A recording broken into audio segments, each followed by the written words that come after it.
nahi, Sharanagata kinkara beta mane, Guru Deva Dayakara dina jane.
Welcome back to the second half of what could be the final class. We've just been talking at the break because of this cloistered retreat that everyone's in due to the virus that's around the world now.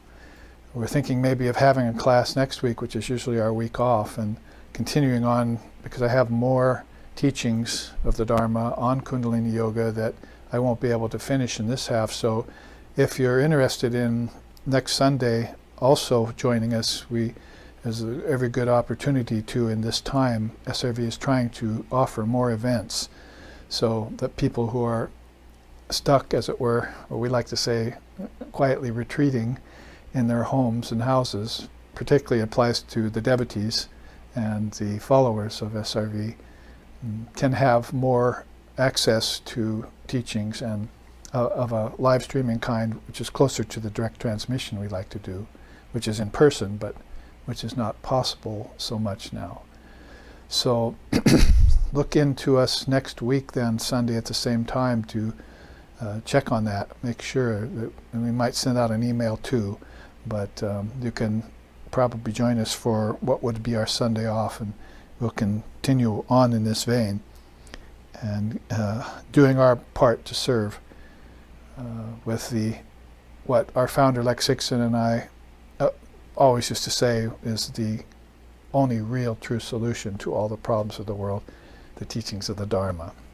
So let's go on with those teachings, because we had looked at the 7 causes, and now we're looking at the 10 impediments. So the causes, you could say, if you wanted to look back at the system we're studying, is that the nadis should be naturally open. A good healthy person, even if they don't believe in God, living a good healthy life, has their nadis open on the level of breathing and bodily health, good food, and probably good thinking, good moral thinking. So if you talk about impediments, then something happened. There were some causes that caused those granthis to come and impede the prana getting through, like stepping on a hose, will impede water. Remember, my chiropractor and so forth was always saying that if the spine gets misaligned, you feel that pain back there and you get it adjusted. It was like the physical nerve that went through the opening in the bones, you see, got torqued, you see, and then pinched that nerve. And then he said then that physical energy can't get through and the pain is there and you can't move very well. It's much the same way in the level of prana and breathing and psychic prana, as we were talking about before the break, is that your mind gets crimped in some way. Those hoses being stepped on by your own heavy blundering feet, and thinking wise. And so you ought to step off that and let this flow continue to reach these deeper centers, and that will be good for the overall rising, which we will look at next. But we're still up here at the last 2 of these 10 impediments, and actually we looked at the penultimate one called faithlessness. And again, the implication is that faith in God, love of God, devotion to God, all facets more of the bhakti path, bhakti yoga, should be there in place in people. It shouldn't have ever been otherwise. That's the take on it that Swami Vivekananda has given us when he was here, when he saw so many secularists and atheists and atheists and agnostics. He saw that many of those people were very good people, and sometimes even higher in thinking than some of the intellectuals of the country and politicians and so forth. But at the same time, he said, I want to bring everyone to God. I want everyone acknowledging the presence. And here in this country, he meant America, and God is not known at the formless level, not sought after for enlightenment at the formless level. And at the level of God with form is narrowed down to my path keeps the only right. My watch keeps the only right time, as he said. That it's just one religion alone and all the rest are not considered, or maybe considered false even. So with that being the predicament in 1893, with Swamiji on the scene in America, we ought to look at this, his perspective of, I want to bring everyone to God, meaning I want to bring everyone to their own inner self, their Atman. It's like saying, Adihi sa samyoga namitta hetu, parastrikala dakalapidrista, tam vishvarupam, bhavabhuta midyam vishvarupam. So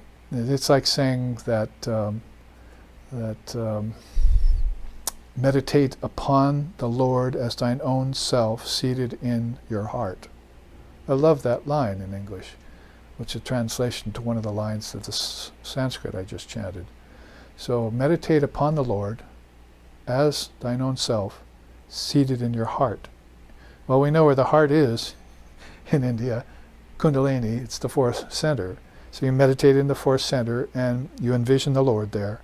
The Lord could be Jesus, the Lord could be Krishna, the Lord could be Shiva, the Lord or Mother could be Lakshmi, Saraswati. And it could be your Guru, or it could be Musa, or it could be Moses, Muhammad. It could be any of these ideals, depending on which religion you're following and who you love the most. Oh, I love Vishnu, I love Krishna, but my special love is for the Lord with the crescent moon on his brow. See? That's a beautiful poem in India, but obviously coming from a Shaivite. So there, you meditate upon the Lord as thine own self seated in your heart. You see the beauty of it. It just takes all these erratic nadis that are going in different directions and puts them in the central channel, if you want to call it that way. And then you don't have any doubt anymore. You don't have any carelessness. All these impediments and their causes disappear because you've made the right decision. That's one of the Eightfold Path of Buddha. You made the right determination. And samyak darshana, you have the right view now. See, so Buddha could be there meditating. There's no reason why you can't meditate on Shakyamuni himself, the form of Buddha, as he appeared to you 550 years before Christ in India. So these are ways of saying about faith that I wanted to add in that I didn't get to in the first half. Finally, you have failure to attain truth. And that's one of the two impediments in Patanjali's yoga too. Anavasti tattvani and shasha anavasti tattvani. And able to attain the truth about the distinction between the world and God, if you will, and you're always doubting and falling back, you see. Alabdha bhumikatva is the other spiritual impediment in yoga. So this has to do with the soul's failure to attain the truth in any given lifetime. I would say probably it's more directed toward that because you can fail a lot of times in your life to attain the truth. You can try your best and not quite get it. I remember understanding the Advaita from my teacher, Swami Sheshananda, peace and bliss be upon him, when I was in my 20s and 30s going to his classes and then leaving the class and saying, what was that again? What was that again? There was this subtle thing that when he talked about it, it was so apparent, non-duality. And when you got away from him and outside the ashram, you said, I really had that, but I don't have it anymore. It escaped me, you see. Sort of like memories of my dream and deep sleep escaped me.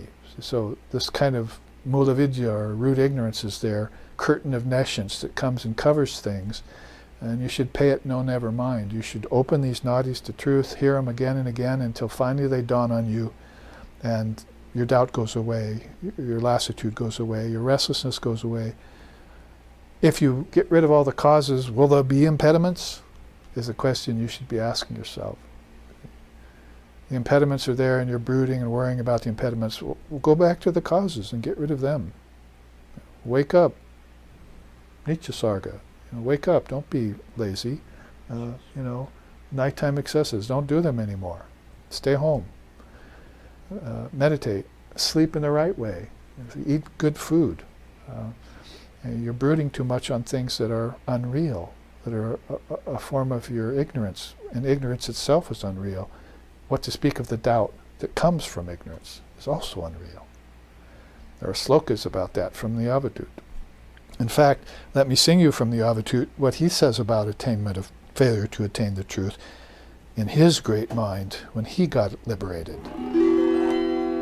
Maya prapancha panchana nachame vikaraha Kautilya dambarachina Nachamevi karaha Satyanriteti rachana Nachamevi karo Gyanamritam samarasam Gaganopamoham Sandhyadikal-rahitam Nachamevi yogo Yantaha prabodha-rahitam Badhirona mukha Evam vikalpa-rahitam Nachabhava shuddham Gyanamritam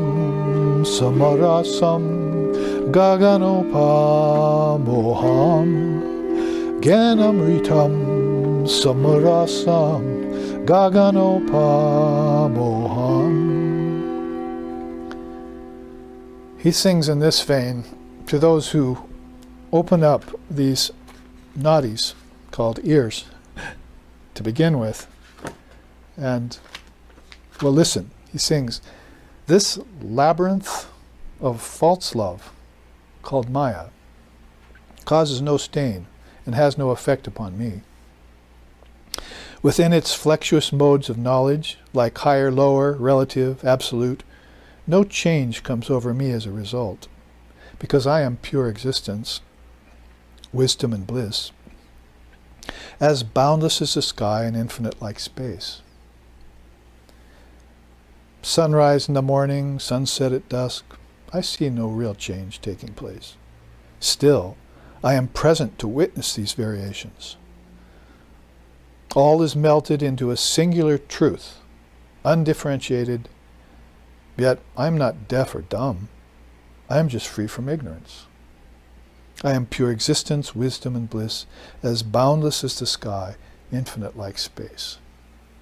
Now if you listen to all 40 of these verses on end, it would be quite an awakening experience. I think probably if you sang them, Mother Kundalini would start to rise, if she hasn't already. She would make herself known at all your levels of awareness. The chakras would blossom, as Ramakrishna says. So, all melded into a singular truth, undifferentiated. That's what I meant to say when I say failure to attain truth is one of the impediments caused by things that are very easily to get over, really. You might say that's why lassitude and laziness was put first, because if you got rid of that, maybe you'd go on to improve yourself. But if depression is there, if laziness is there, what we call tamas is there, then you're not going anywhere ever.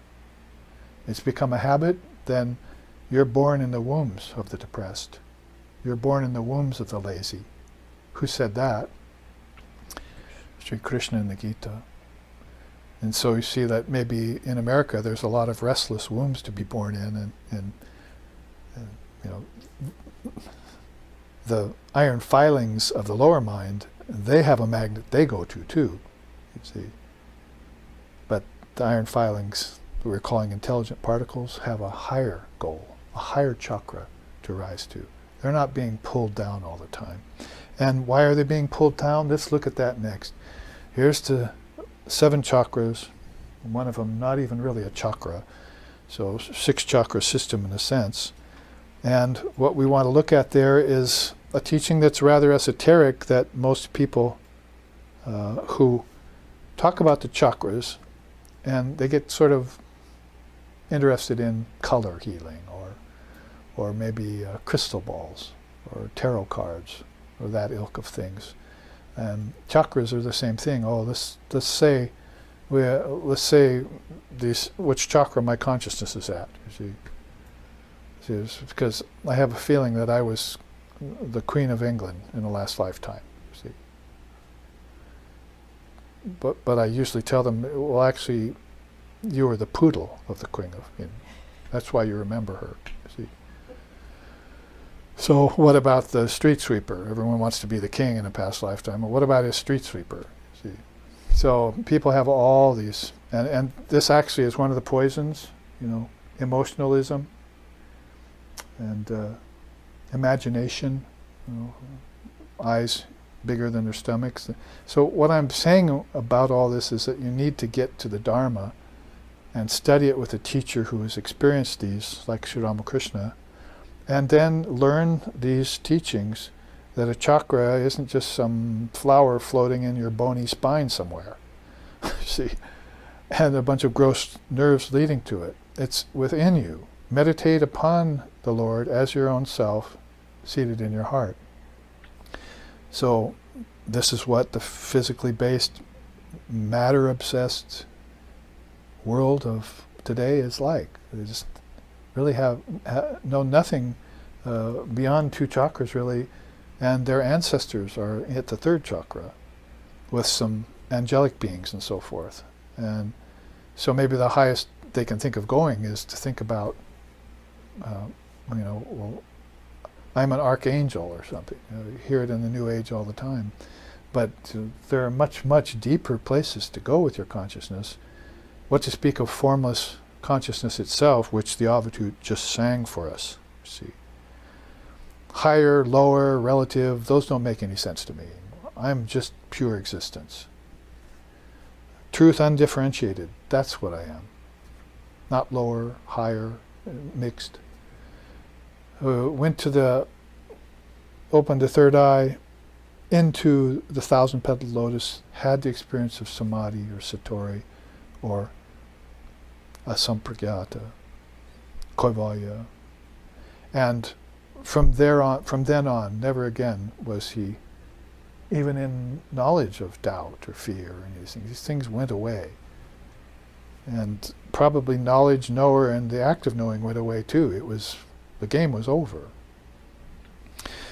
So let's look at then on either side of these 7 or 6 chakras here, poisons and nectars. It's a kind of no-brainer too, but it's good to know about. The Muladhara is at the base of the spine. And that quote from Sri Ramakrishna there should probably be read. He says, the Kundalini dwells in the Muladhara Chakra. When it is aroused, it passes along the Sushumna nerve, pierces the 6 centers, and at last reaches the lotus at the head, the Sahasrara. This is called the movement of the Mahavayu, the spiritual current.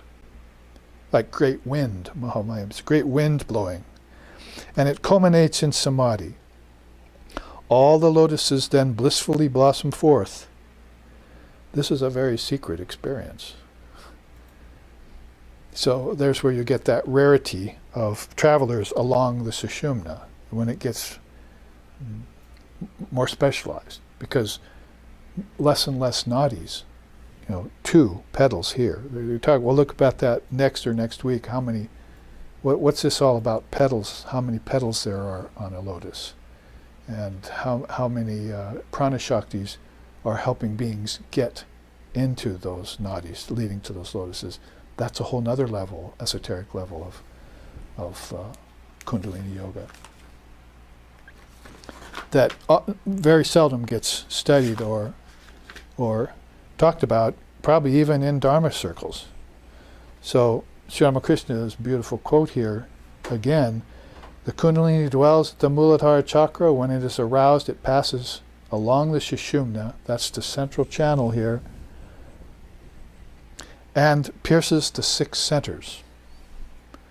At last reaches the center in the head. That means the Sahasrara, not your physical head or your skull or your brain. It's even beyond your mind. By the way, I'm finally getting a little gratification recently to find out that when I was looking online, sometimes you see these stories come up on Firefox and various things. I saw one of the titles there said, scientists are talking about the difference between your brain and your mind. So this is what we've been teaching for decades here in SRV. And so great, gratifying to see that some scientists are beginning to think about the brain as not holding the whole picture, the story, that the mind, like the kingdoms of heaven within, is what I've been saying, are the minds. You're going inside the great mind, into the collective mind, and to the great mind. There are words for that in Sanskrit. So the great mind is the Mahat, you see, or the Trinity, if you want to put it in English. Brahma, Vishnu, and Shiva, that's the great mind. And these nadis and chakras, all souls moving along them inwardly, at death or in meditation, move there and have experiences there of higher consciousness. Great scriptures come from beings who have visited those realms. How could it be otherwise? You'll get novels and other things coming from beings who stay restricted to the three lower centers, but you'll get these great scriptures and revelations and insights and Dharma coming from those who visit higher. So Sri Ramakrishna has said this about Kundalini Yoga. It reminds me of some of the beautiful things they sing about him too.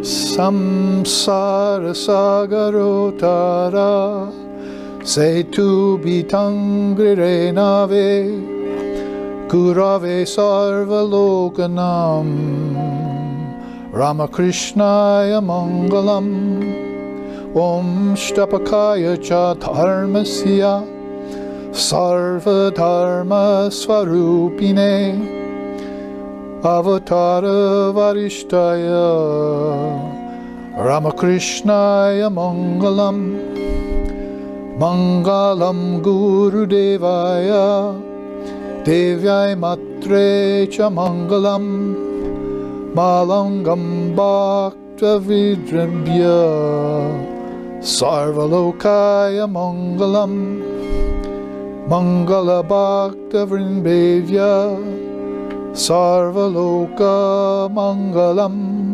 Sarvalokaya Mangalam Sarvalokaya Mangalam. So, just a few of these beautiful verses of the Ramakrishna Mangalam that's chanted by monks and brahmacharis and yogis and so forth who know the great import of the visitation of Avatara Varishtaya, Om Shtapakaya Chadarmasha, this great soul who recently came to earth, followed by great beings like Brahmananda and Vivekananda, and married to the Divine Mother of the Universe, Sri Sharda Devi. Such profound implications, and of course what I've been saying lately is really the true Kundalini Yoga teacher of our time. Where do you find them? It's rare and esoteric already. What to speak of a person who teaches of it, how about a person who's actually experienced it, who's opened up nadis for it, who has some scars for it, and who's experienced the opening of the crown chakra and had those samadhis, or that samadhi. So this is what it reminds me of when I read a quote like that. Read the Gospel of Sri Ramakrishna and find so many beautiful quotes on Kundalini Yoga that it'll be hard to find in other places because they're based in direct experience, not just in philosophy. And though the philosophy has its place because it tells us at the lowest chakra there's a problem with obsession and greed and jealousy and lust.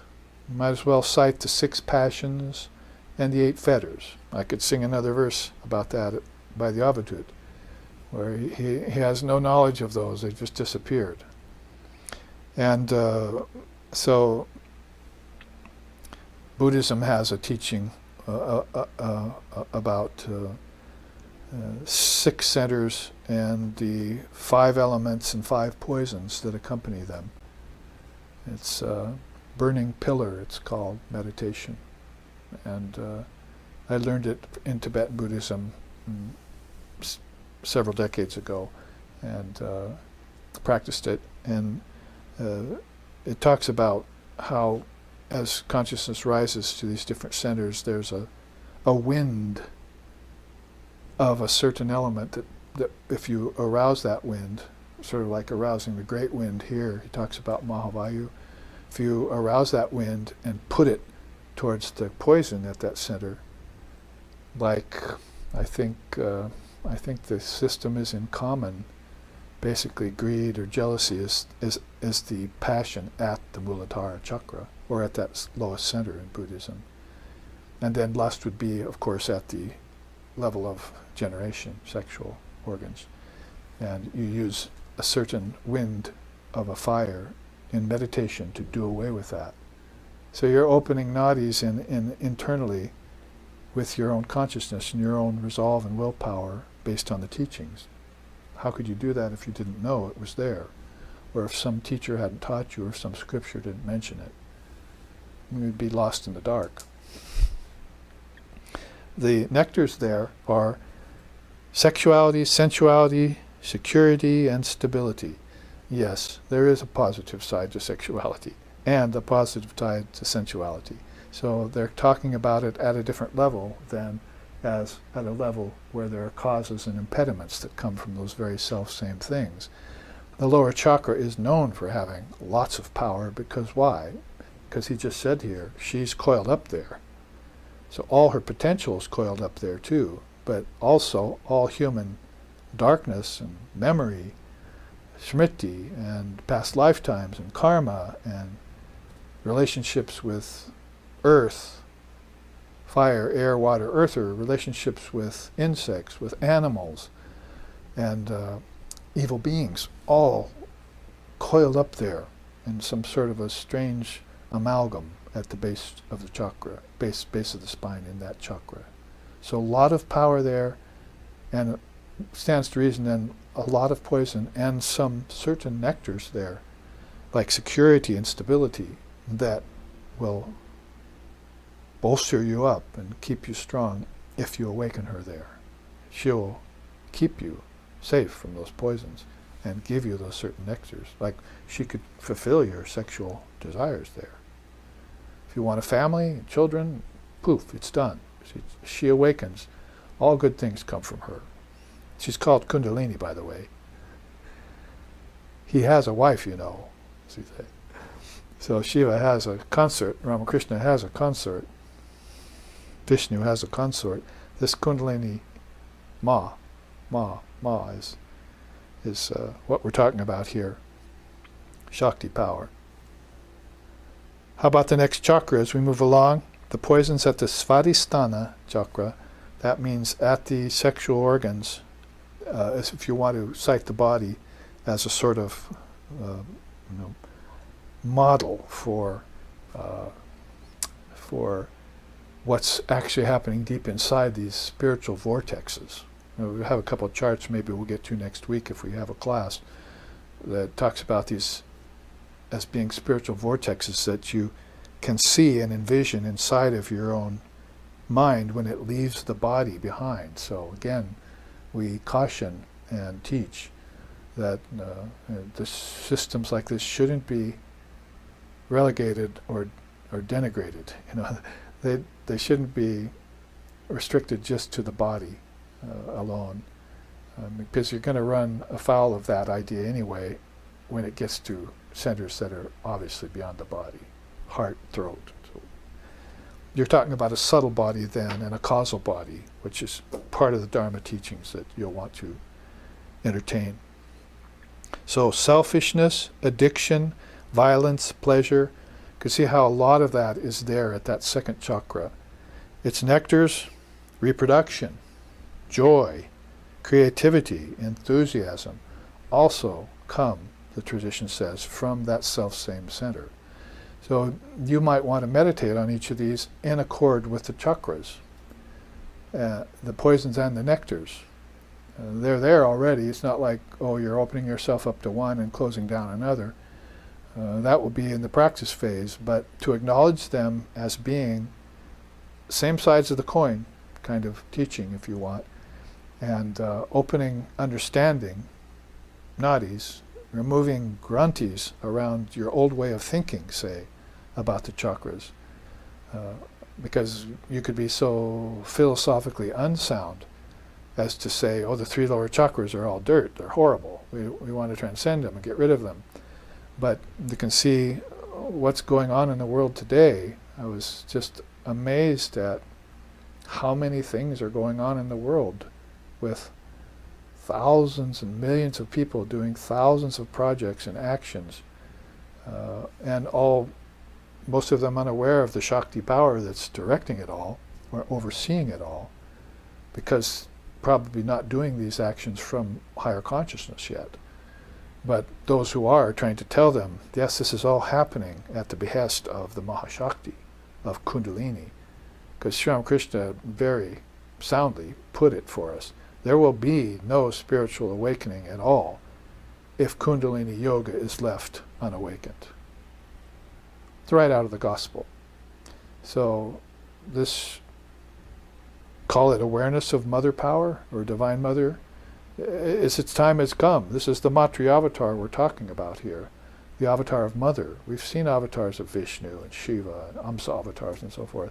Here we are at the age, the Kali Yuga, when this divine mother is among us and has come among us even in the physical as Sri Sharda Devi, the consort of Sri Ramakrishna, the Matri avatar.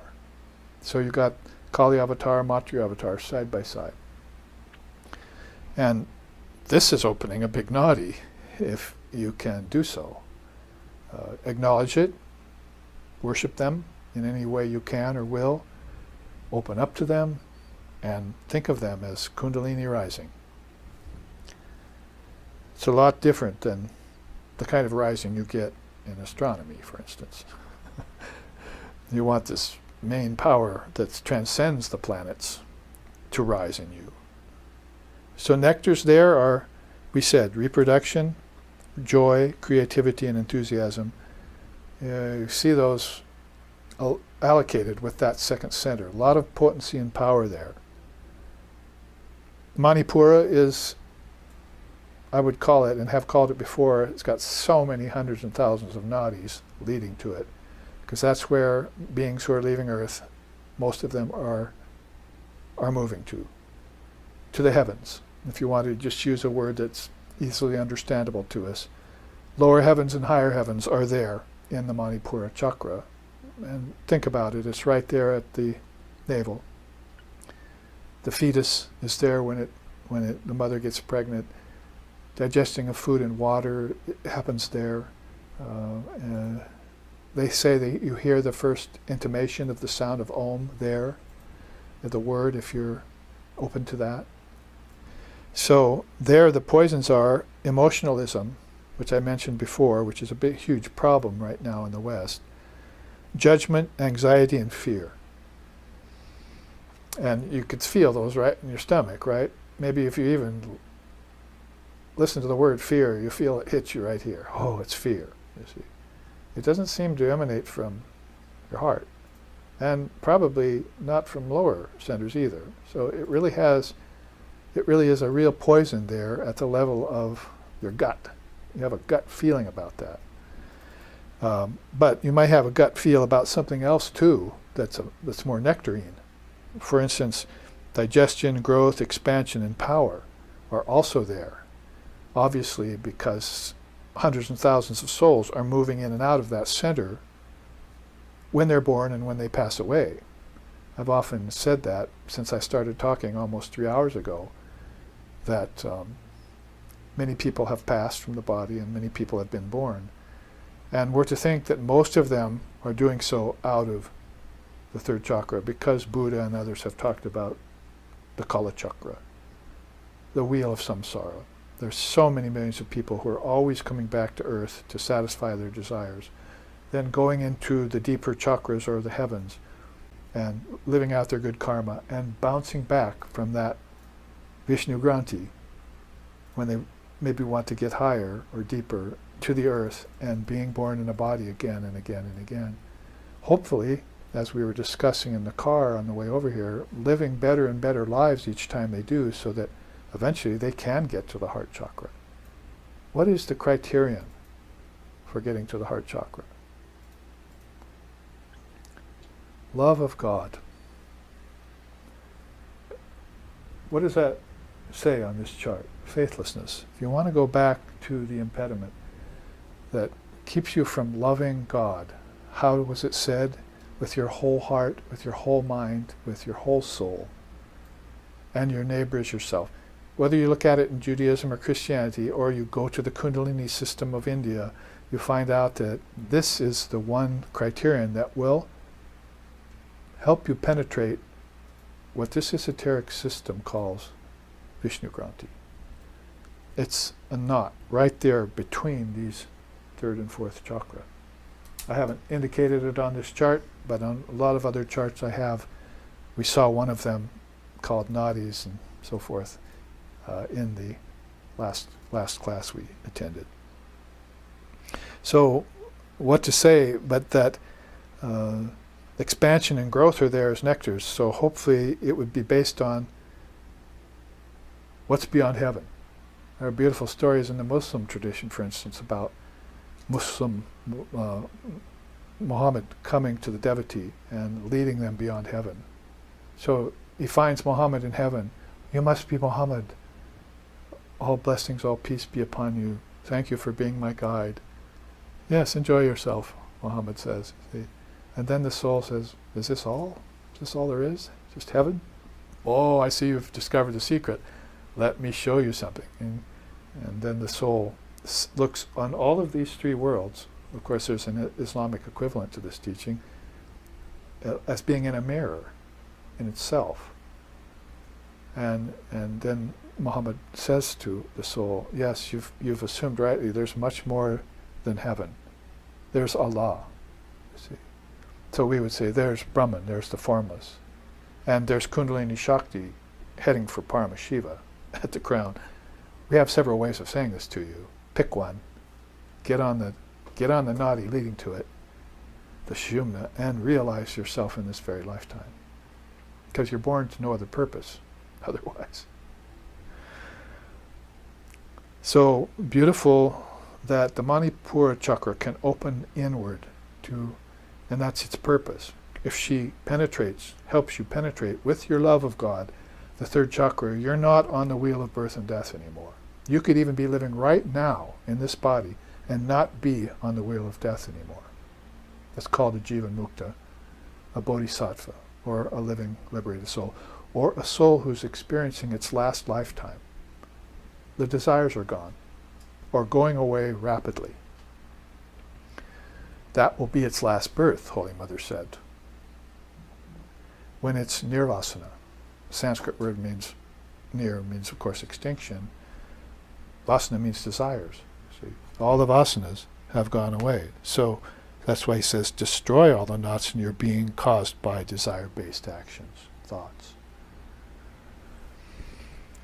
Moving on so that we get this chart accomplished in this last half of the last class, although don't forget to tune in next week and tune in early to see if we are giving a fifth class on this series during this time of the virus, where we want to extend more to all of you cloistered in your monasteries and ashrams and home shrines, and hopefully using your time wisely. We'll try and help you with that.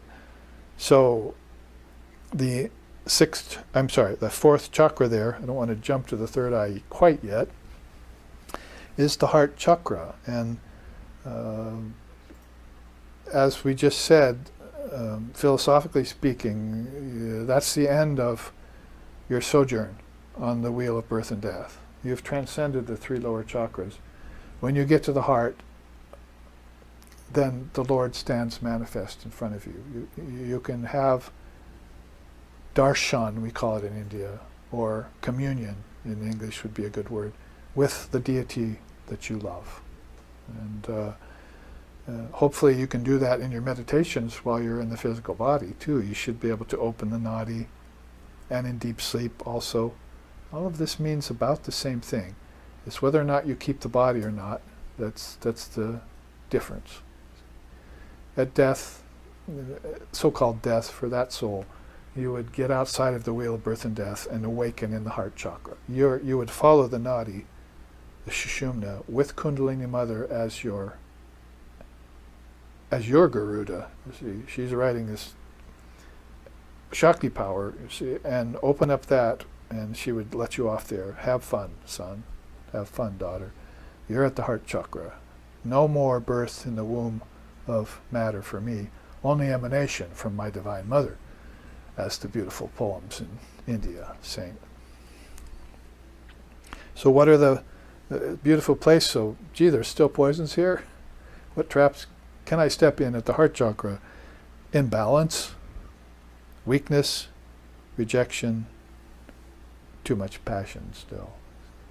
So there's limitations there that will inhibit you from moving to the throat chakra and the third eye chakra to open your eye of wisdom. And so will keep you there at the level of a very authentic, sincere, and realized, at least to a certain extent, devotee of the Lord. What I was saying in the first half is a very wonderful thing to call yourself, and a very special place to realize inside of you.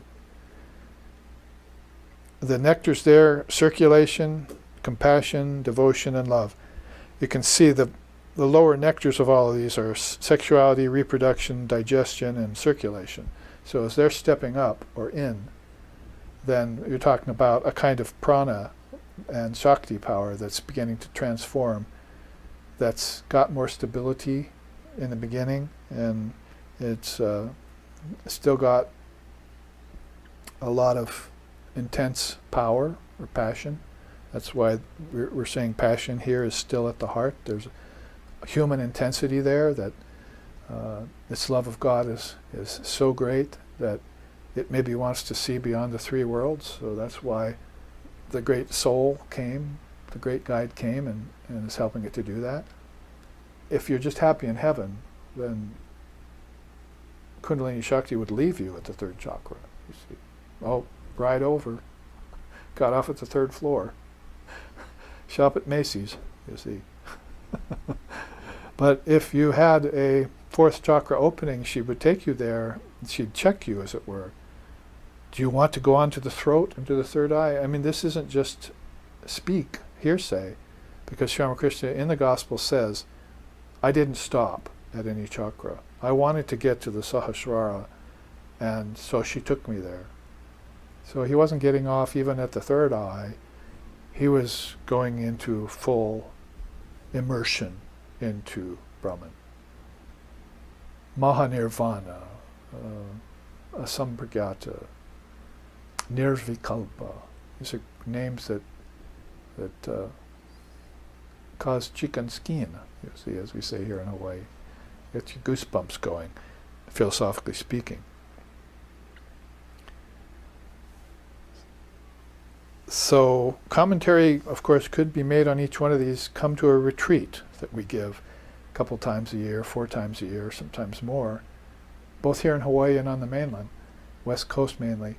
And if you see one, if Kundalini Yoga really feels like something you want to go deep in, I teach it even when I'm not teaching it specifically, because as Sri Ramakrishna said, it's so key to all the darshanas, yoga, tantra, for sure. And now we find in the Kundalini Upanishad, Kundalini Yoga Upanishad is a Vedanta scripture. So see how key she is to all of them.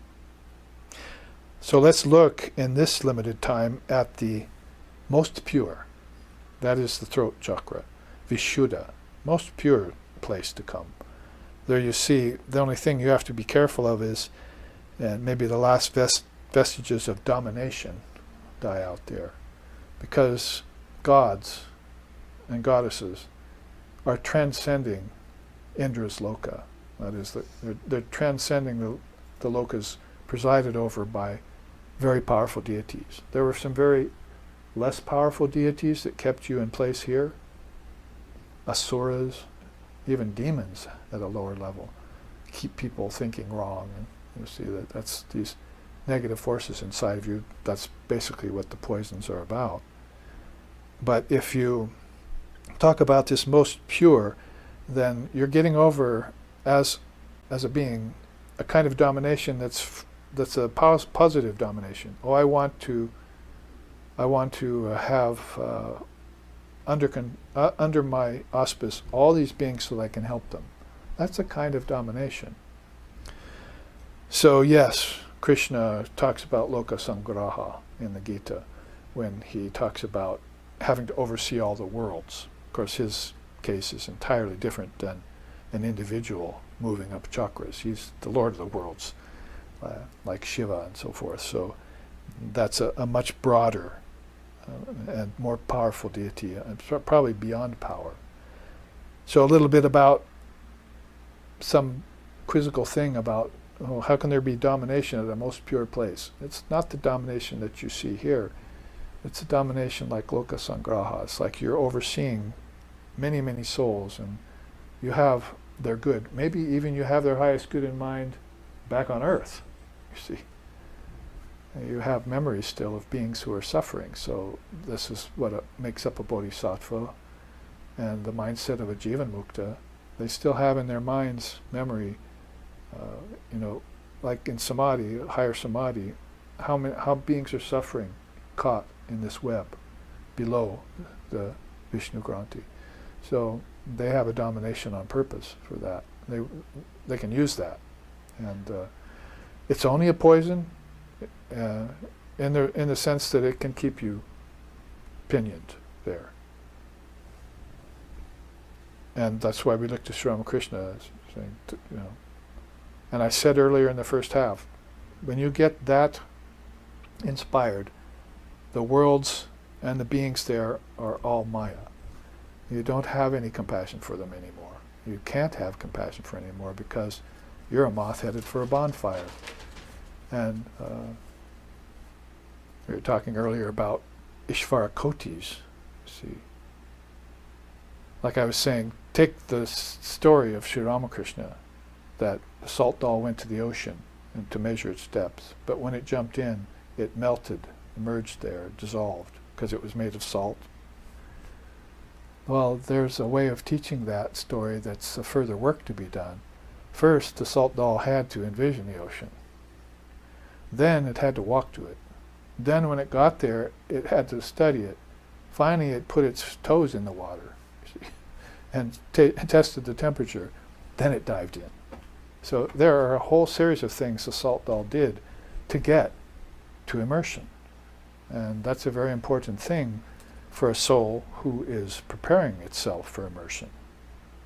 That's called higher qualification. You do it here on earth to qualify yourself for the Dharma so you can understand teachings better and free yourself from hot air, from sandbags in your particular hot air balloon, your mind. So as you get deeper and deeper, then you're going to have to be aware that these poisons are to be used. Sri Ramakrishna's best story about that was poison is in the snake, but the snake doesn't die from it. So that's powerful teaching. It means Maya is in Brahman. There was a run of philosophy at one time in India that separated the two, that Maya had a separate existence, and that caused a lot of philosophical confusion, a lot of Bhranti Darshana. It was a cause for many impediments, philosophically speaking. But now these great souls came along and said, no, how can there be anything other than Brahman? Maya is just like poison in the snake. Brahman's the snake, and Maya's the poison. Not only is that poison not able to hurt Brahman, it can be utilized for positive things. I mean, can't snake poison here be used as an antidote for poisoning? So this is where tough but true and teachings that are double-edged sword are both valuable to know about, but also to utilize in your sadhana. So I'm stopping there in case anyone's puzzling over that. There's deceit, projection, and falsehood potential at that center, the throat. Just like beings are going about right now out there with a narrow religious view, thinking they're doing good, but they're actually doing more harm. See? By going and saying, my religion's the only right one, you're following the wrong one, they think they're doing good to others by waking them up. They're actually doing harm to them, because converting someone to your own religion is a sin in India. You're born in that religion for a purpose, to realize something. You should be helping people to realize it. So you could be at a very high level of speak, but have deceit and falsehood in you. What you want to be doing then is using these nectars to help people, like communication on a high level. Speak the truth. You've got narrowness of religious outlook, try for universality. That's the nectar there at the throat. You could be speaking half the truth. Christ is the only way is actually true to us. But Christ is no different than Buddha, is no different than Krishna, is no different than Muhammad. At their level, this is one being. That's what I just sang in the Avadhuta song. They're not laboring under the same problems you are of narrow thinking. They're of a universal aspect. Loka Sangraha, we just mentioned. Sarva Dharma Swarupine, we just mentioned it. Shtapakaya Cha Dharmasha, Sarva Dharma Swarupine. All dharmas are the essence, hold the essence. So this is how to get over a potential poison you might be laboring with or holding still when you're at this throat chakra. You need to open it up and use the nectars. That's the point of this. Balance, higher mentation, and freedom are possible there. Imagine that just like you needed to graduate from here by love of God, from the third chakra to get to the fourth chakra, what would allow you to get from the Vishuddha chakra to the Ajna Chakra? Freedom. See, you'd want highest freedom that comes from opening the third eye, because it hasn't quite been opened and kept open yet. That nadi is closing down on the person who's having samadhi once in a while, falling out of samadhi, getting back into samadhi, falling out of samadhi.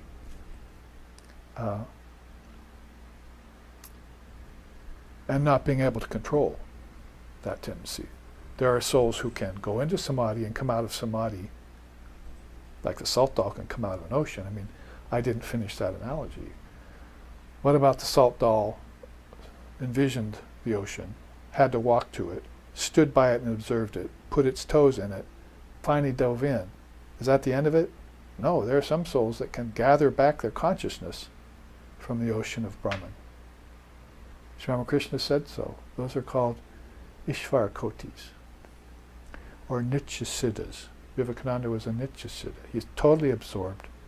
Sri Ramakrishna convinced him to come back into the body. So he gathered his mind back. There are songs about this in our tradition. He gathered his mind back from formless reality to a form. That's a unthinkably high ability, powerful ability that most souls, even lumen souls, don't have yet. So we can use it in terms of this teaching of Vishuddha to Ajna Chakra. In the Ajna Chakra, which is the third eye, which is the name of the series we're giving, there are poisons and nectars. The poisons are indeterminacy. My favorite, misdirection, mistrust and confusion. So there are beings who have experiences where the third eye opens, and they're not quite ready for it. Like if Kundalini awakens prematurely due to inferior practices, like you do too much breathing exercises, then the mind can become deranged. The word is imbalanced, you see, right here. So you have that problem in that chakra potential, that you can get imbalanced by what you're experiencing. It's too powerful for you, which is one of the reasons why you would fall back to the Vishuddha chakra and to the heart chakra. Sri Ramakrishna used to say, I ran a boat race between those three. I've said that several times in this series. So, but he was doing it consciously at his own sweet will. Souls who are opening these chakras for the first time, as it were, are falling at risk under these kinds of poisons, and that's why they can't hold on to that level of consciousness. It applies to all chakras. The nectar's there, and then we should bring this class to an end, are intuition, visualization, clarity, and spirituality itself. So spirituality gets a very high rendering here in the Kundalini system. It's like if you were thinking spirituality was somehow contacting your ancestors or doing a seance in the living room or something like that, then that wasn't really true spirituality according to India.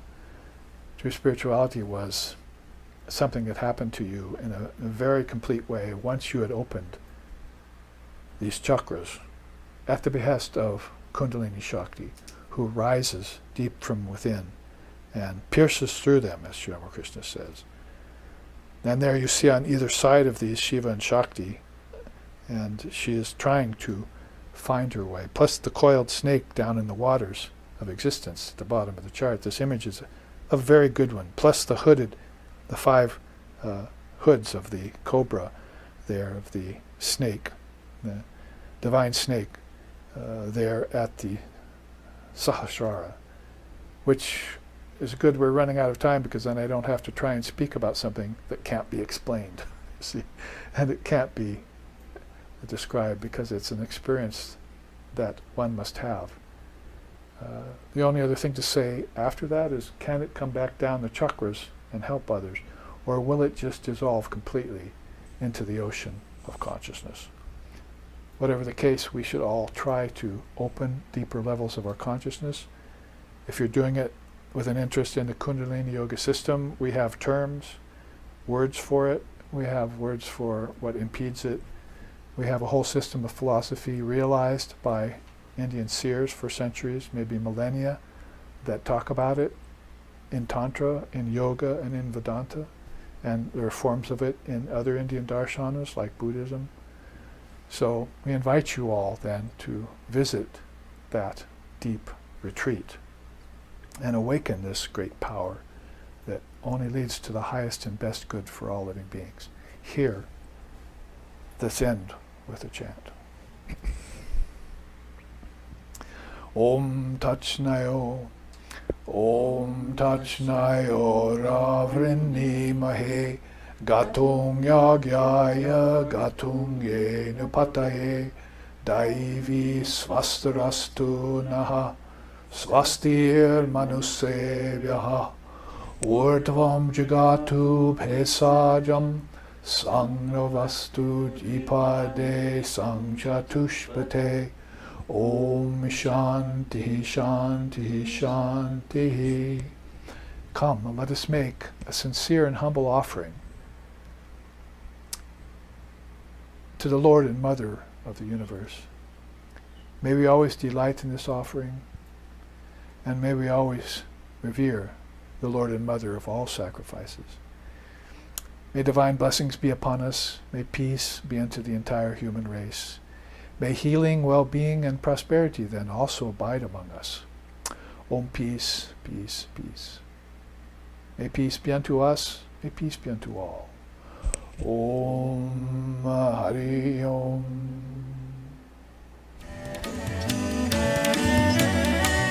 Kula Kundalini Guma Banda Kahe, Redi Grandi Vidarana Kara Kahe, Mama Manasha Chanchala Ratra Dine, Guru Devadaya Karadina Jane. Jaya Sadguru Ishvara Prabha Kahe, Bhavaroga Vikara Vina Shakahe, Mana Jena Rahitava Shri Charane, Guru Devadaya Karadina Jane. Guru Devadaya Karadina Jane. Guru Devadaya Karadina Jane.